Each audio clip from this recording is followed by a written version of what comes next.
네, 저에게는 최근에 2살이 된 쌍둥이 조카가 있습니다. 이제 작년까지만 해도요, 생일이나 뭐 설날, 추석 이럴 때에 선물이나 돈에 대해서 아무것도 몰랐던 이 어린 아가들이 2살이 되니까요, 어디서 배워왔는지 선물 사줘요 이런 말을 하는 겁니다. 근데 선물 사줘요. 너무 귀여웠는데 이 무엇보다 또 이 아이들이 점점 돈의 색깔을 구별하기 시작하는 겁니다. 처음에는 1,000원, 5,000원, 만원, 5만 원권을 이렇게 땅에 펼쳐놓고 아이들이 가져가도록 했는데 1,000원도 집고 또 만원도 집는 것을 보면서 너무 귀엽다라는 생각을 했던 적이 엊그제 같은데, 이제 그렇게 펼쳐놓으면 인자한 심사인당의 얼굴을 자연스럽게 고르는 이제 아이들을 보게 됩니다. 어찌 보면 너무 당연하고 합리적인 그 선택이지만 귀여운 맛이 조금 사라진 것 같아서 아쉽기도 합니다. 우리 성도님들, 한번 재밌는 상상을 해봤으면 좋겠습니다. 만약에 누군가가 나에게 용돈을 준다고 한번 가정해 보겠습니다. 안 받으신 지 꽤 되셨죠? 예. 누군가가 저에게 용돈을 주는데 선택권을 줬습니다. 2가지 중에 하나를 고르는 건데, 먼저 100만 원과 또 하나는 500만 원의 용돈이 있습니다. 자, 성도님들, 혹시 100만 원을 선택하시겠습니까? 500만 원을 선택하시겠습니까? 둘 다? 안 돼, 둘 다 안 돼. 500. 네. 500. 예. 너무 당연하죠. 500만 원이 더 큰 돈이기 때문입니다. 더 가치가 있는 금액이기 때문이겠죠. 이것을 모르는 사람은 이 자리에는 적어도 아무도 없는 것 같습니다. 제 어린 조카나 100만 원을 고르면 귀엽다 하지, 다 큰 성인이나 조금 생각을 하는 친구들이 500만 원이 아닌 100만 원을 선택한다면 미련하다, 어리석다라는 말을 들을 것입니다. 왜냐하면 더욱더 가치 있게 보이는 것을 포기했기 때문입니다.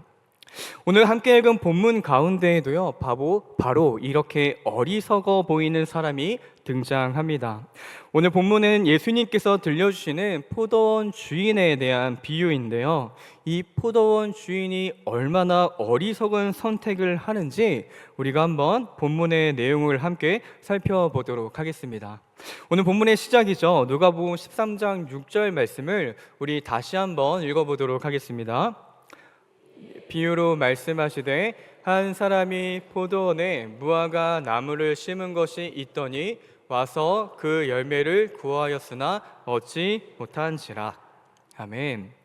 네, 우리 성도님들, 혹시 무화과 나무를 보신 적이 있습니까? 무화과 나무는 이렇게 생겼다라고 합니다. 저도 실제로 본 적은 없는데요, 이런 무화과 나무는요, 이스라엘 사람들에게 굉장히 소중한 나무라고 합니다. 왜냐하면 이 무화과는 1년에 3번, 4번 정도 열매를 맺어서 이스라엘 백성들, 특별히 가난한 사람이라도 누구나 열매를 쉽게 거둘 수 있는, 또 흔하게 길에 있는 나무이기 때문인 것이죠. 또 특별히 저 잎사귀 그늘 가운데에서 이제 성경을 읽으며 쉼을 취하는 것이 이스라엘 백성들에게는 굉장히 익숙한 환경이라고 합니다.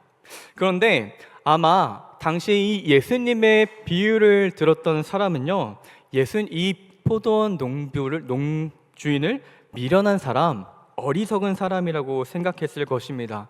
왜일까요? 이 무화과 나무를 어디에 심었기 때문입니까? 포도원에 심었기 때문입니다.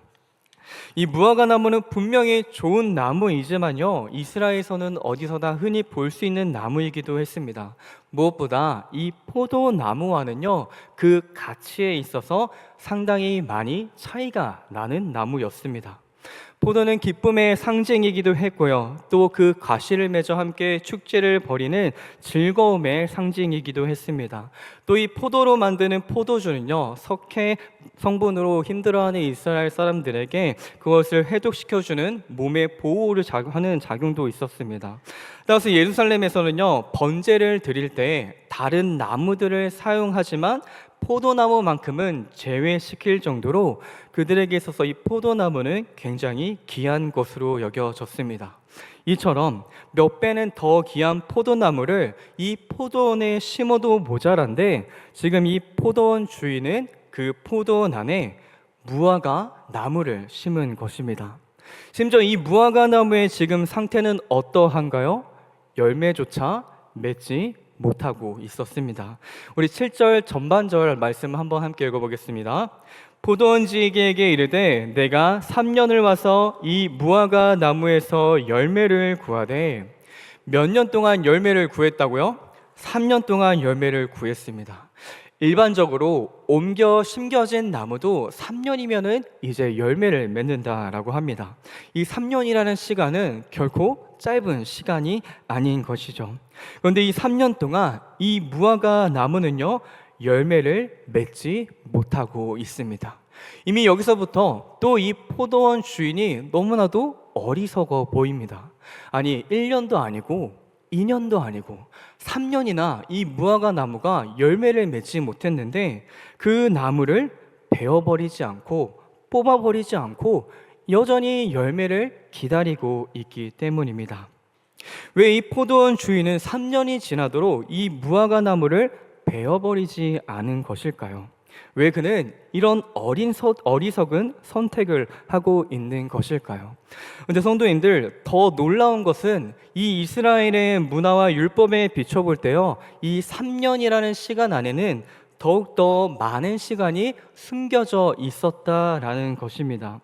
레위기 19장 23절 말씀은 이렇게 기록합니다. 함께 읽겠습니다.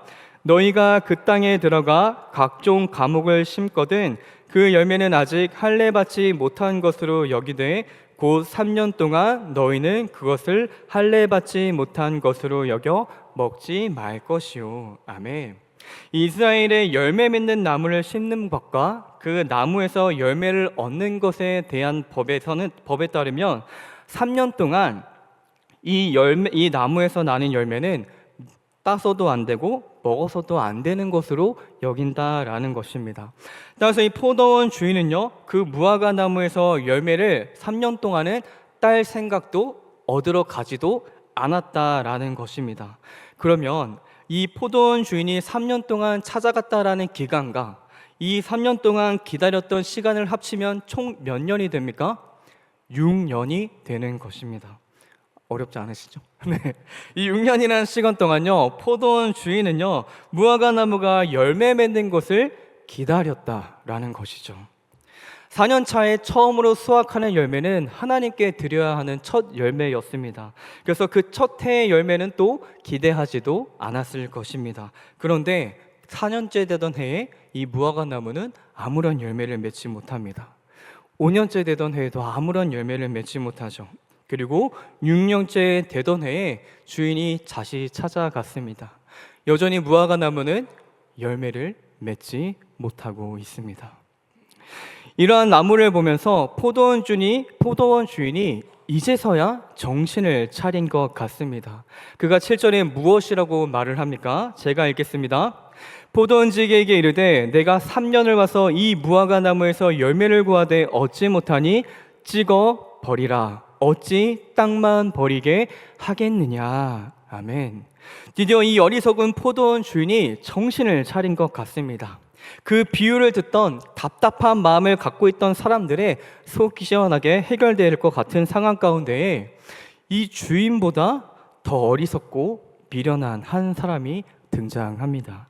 오늘 본문 8절 말씀인데요, 우리 8절도 함께 읽어볼까요? 시작. 대답하여 이르되 주인이여 금년에도 그대로 두소서. 내가 두릅하고 거름을 줄이니. 아멘. 누가 한 말입니까? 포도원 지기입니다.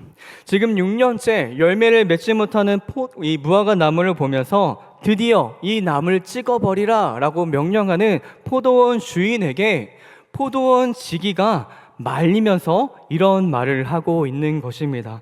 주인이여, 내가 올해 한 번 더 이 무화과 나무의 땅을 한번 두루 거두고 또 거기에 거름을 주어서 어떻게든 열매를 맺도록 해보겠습니다 라고 이야기하고 있는 것입니다.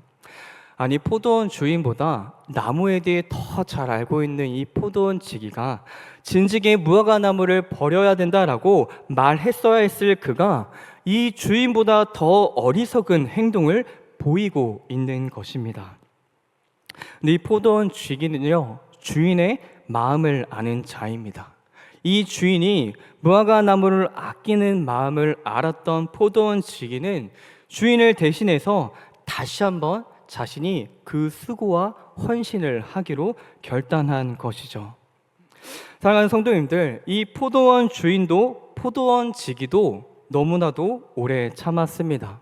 어떻게 보면 그럴 필요도 없고 그럴 이유도 없음에도 참 오래 참고 기다려 주었습니다.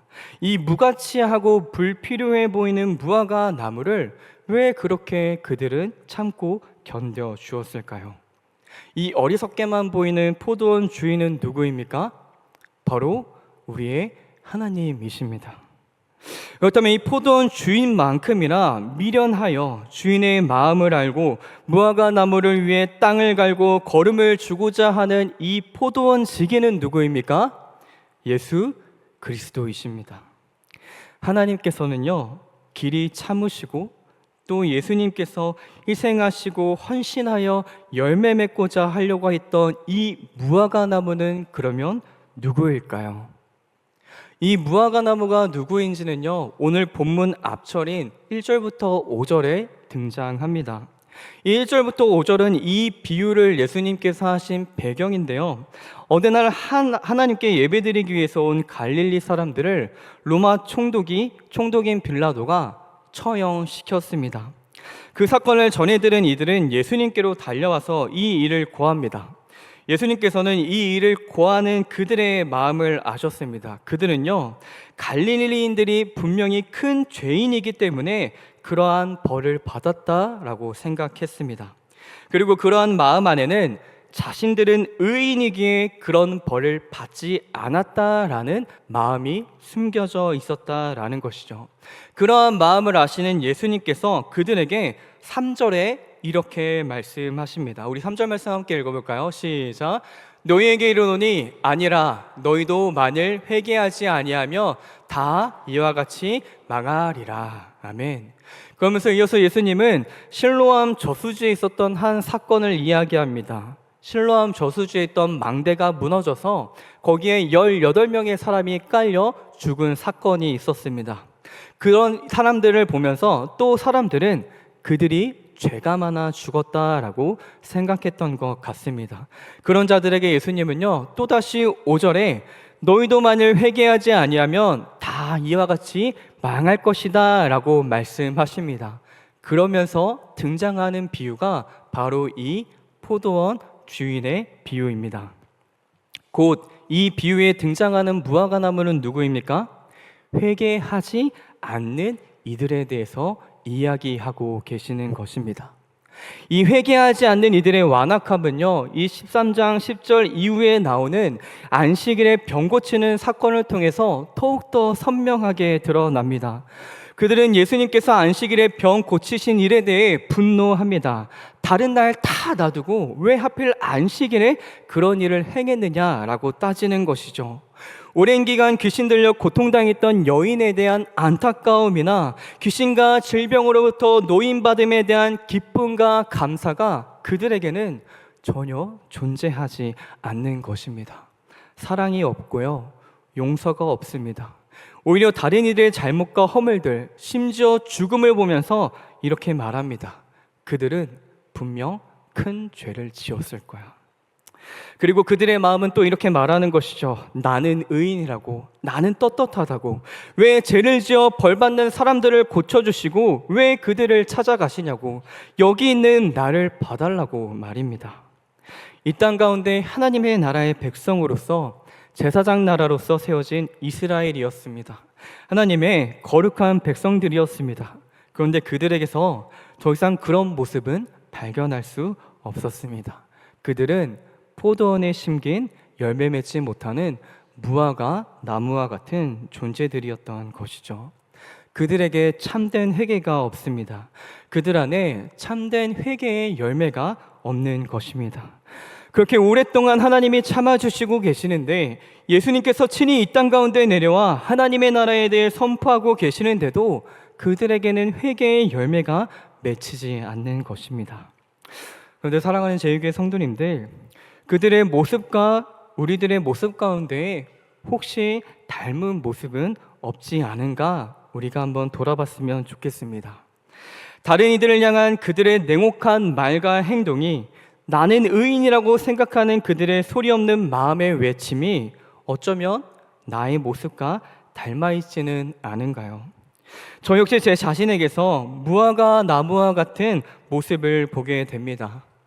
진정으로 다른 이와 함께 아파하고 다른 이의 아픔에 함께 눈물 흘리며 기뻐하는 모습이 저에게 많이 부족한 모습을 발견하게 되었기 때문입니다. 예배에 참석하지 않은 누군가를 보면서 아파 힘들어하고요. 헌신과 봉사 자리에 나오지 않은 누군가를 보면서 마음이 어려웠던 적이 한두 번이 아니었습니다.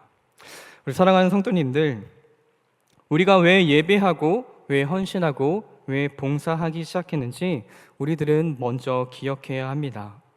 하나님을 높이고 어떻게 하면 이 공동체를 더욱 아름답게 섬길까 하여 어떻게 하면 더 유익을 줄 수 있을까 하여 고민하며 순종했던 우리의 걸음들이, 우리의 수고와 헌신들이 어쩌면 이 무화과 나무와 같이 다른 이들의 심판의 기준이 되고 잣대가 되어 왜 하나님께서 다른 사람을 보고 나를 보지 않으신가 하는, 나의 마음은 알아주시지 않으시는가 하는 그러한 아픔이, 그러한 걸림돌이 되지는 않는지 우리들은 나의 마음을 돌아보아야 한다라는 것입니다.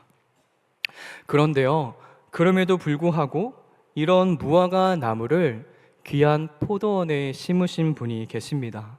그리고 오래오래 참으시고 또 기다려주시는 분이 계십니다. 언제쯤 열매를 맺을까 계속해서 찾아와 주시는 분이 계십니다. 바로 우리 하나님 아버지이신 것이죠. 그런 하나님 앞에 우리는요, 회개에 합당한 열매를 맺는 삶을 살아가야 합니다. 오늘 본문 9절인데요, 우리 9절 말씀 함께 읽어보겠습니다. 이후에 만일 열매가 열면 좋거니와 그렇지 않으면 찍어 버리소서 하였다 하시니라. 아멘. 성경은 분명하게 우리에게 말씀합니다. 열매를 맺어야 한다고 말이죠. 그리고 그러한 열매는요, 누가복음에서 계속해서 반복되어 등장하는 회개에 합당한 열매입니다. 예수님께서는요, 우리에게 회개해야 한다고 강조하여 말씀하십니다. 우리 사랑하는 저에게 성도님들, 회개가 무엇입니까? 우리들이 알고 있는 회개는 무엇인가요? 우리의 마음을 돌이켜 하나님께 향하는 것, 우리의 방향을 하나님께로 고정시키는 것이 회개입니다. 회개는 단순히 일순간의 기도만을 뜻하는 것이 아니라 우리들의 온 마음과 삶을 하나님께로 돌이키는 것을 의미한다라는 것이죠. 그런데 지금 우리들의 회개의 모습이 어떠한가요? 일주일 내내 마음껏 살다가 죄를 짓다가 주일 예배 시간에 와서 기도하고 회개하고, 그러한 반복적인 회개. 예전에는 회개하면 그렇게 눈물이 났는데, 예전에는 회개하면 예수 그리스도의 보혈이 그렇게 나의 마음 가운데 뜨겁게 쏟아졌는데, 어느 순간 습관에 타상에 젖은 눈물 없는 회개가 나의 입술에 맴돌고 있지는 않으신가요? 종교개혁자 마틴 루터는요, 회개하라라는 예수님의 말씀을 이렇게 해석합니다. 믿는 자의 삶, 그 삶 전체가 회개하는 삶이어야 한다라고 말입니다. 마틴 로이드 존슨 목사님은요, 또 회개에 대해서 이렇게 이야기하셨는데요, 우리 함께 읽어보겠습니다. 회개하지 않은 사람이 그리스도인이 된 적은 없습니다. 당신의 삶에 회개의 특징이 나타나지 않는다면 그리스도인이라는 이름표를 떼어버리는 것이 낫습니다. 우리들에게 참된 회개의 표징이 나타나고 있으신가요? 여러분, 우리들은 먼저 근본적으로 왜 회개해야 하는지 한번 생각해 봤으면 좋겠습니다. 우리는요, 왜 회개해야 하는 삶, 우리들의 삶 가운데 이 왜 회개의 특징이 나타나야 하는 것일까요? 아직 죄의 문제가 해결되지 않아서 우리는 회개해야 합니까? 아니요. 우리의 죄는요, 이미 예수님께서 십자가에 단번에 죽으심으로 다 해결해 주셨습니다. 예수님이 우리의 죄를 해결해 주셨다라는 것은요, 과거의 죄만 해결되었다라는 것이 아니라 과거와 현재와 그리고 미래에 우리가 범할 모든 죄까지도 단번에 해결해 주셨다라는 것입니다. 그러면 우리는요, 용서함을 구하기 위한 회개를 하는 것이 아니라는 것이죠. 또 누군가는 죄의 형벌이 무서워서 회개한다라고 합니다. 아니요, 이건 역시 십자가로 말미암아 예수님께서 단번에 해결해 주셨습니다. 예수님께서 우리의 모든 죄의 결과인 죽음을 대신 지심으로 말미암아 그 모든 형벌을 단번에 해결해 주셨다라는 것이죠. 우리들은요, 죄로부터도 이 형벌로부터도 자유로워졌다라는 것입니다. 그렇다면 왜 우리는 회개해야 하는 것일까요? 회개는요, 죄 사함이 아닌, 심판의 두려움이 아닌 관계의 회복을 위해 하나님이 주신 선물이기 때문입니다. 이미 우리는 회심이라고 하는 처음 드리는 회개를 통해 예수 그리스도의 구원의 은혜 안에 들어왔습니다. 모든 죄 사함을 받은 것이죠. 모든 형벌로부터 자유함을 받은 것입니다. 그렇지만 우리는 여전히 죄를 지으며 살아갑니다. 나를 위해 십자가를 지신 예수님과 독생자를 보내시기까지 나를 사랑하신 하나님을 배신하고 불순종하는 죄를 계속해서 짓는 것이죠. 그렇게 내가 열매 맺기를 오래 참으시는 하나님께, 그런 하나님의 마음을 알고 내가 열매 맺도록 하기 위해 희생하셨던 예수님께 죄를 지으며 살아가고 있는 것입니다. 회개는요, 바로 이러한 하나님과의 관계를 망가뜨리는 죄에 대해 슬퍼하고 자복하며 그 걸음을 하나님께로 돌이키는 것입니다. 그래서 하나님은 우리에게 회개하라라고 명령하시는 것입니다. 왜요? 우리를 사랑하시기 때문인 것이죠. 회개하라는 주님의 명령은 제발 나에게로 돌아오라라는 것입니다. 내가 너의 모든 죄를 사하였으니 나에게로 와서 함께 이 사랑을 나누자라는 것입니다. 그래서 회개는요, 사랑인 것입니다. 우리 사랑하는 주에게 성도님들, 죄에 대한 형벌과 죄사함이 아니라 오늘도 하나님을 배반하고 불순종한 것이 너무너무 죄송해서 나를 죽기까지 사랑하셔서 모든 것을 내어주신 예수님을 또 잊어버리고 살아간 것이 너무나도 죄송하여서 그 사랑 안에 다시 거하고 싶기에, 그 기쁨 안에 다시 들어가고 싶기에 간절하게 애통하며 회개하는 우리들이 되기를 소망합니다. 혹여 회개하고자 하는 마음이 들지 않아 괴로워하고 있다면요, 회개할 수 있는 마음을 구하시는 우리들이 되기를 소망합니다. 스가랴서 12장 10절에 하나님은 이렇게 기록합니다. 함께 읽겠습니다.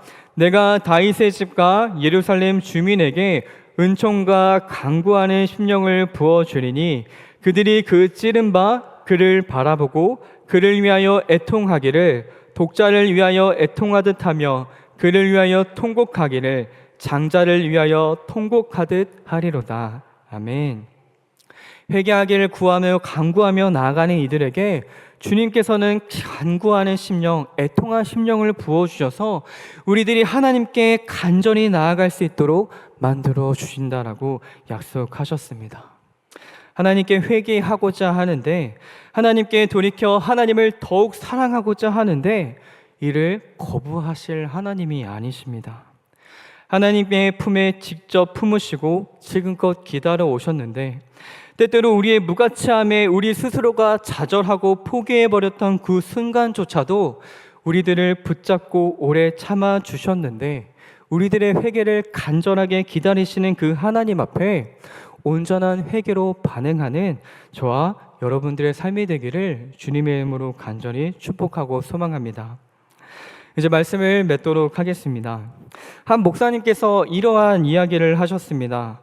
넘어져 있는 어린아이가 진짜로 불쌍한 것은 그가 넘어진 것이 아니라 넘어진 그 아이를 붙잡아 일으켜줄 부모가 없는 것이다 라고 말입니다. 사랑하는 성도님들, 우리는 이 불쌍한 어린아이가 아닙니다.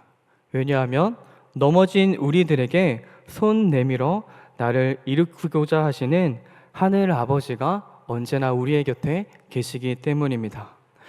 나를 위해 늘 어리석은 선택을 하시는 그 하늘 아버지께서 지금도 우리들에게 두 손을 뻗어 일으키시고자 옆에 함께 하고 계십니다. 하늘 보좌 우편에 앉아 계시는 예수님께서 간절하게 우리를 위해 중보하시며 우리들의 심령을 다시 한번 읽으시고 주님 앞에 나아가고자 하는 간절한 마음을, 간절한 심령을 쏘아 부어 주시기 위해 지금도 기도해 주고 계십니다. 우리 내가 넘어져 있음을 인정하고 나를 향해 뻗어진 주님의 손을 굳게 붙잡아 일어나는 우리들의 삶이 되기를 원합니다.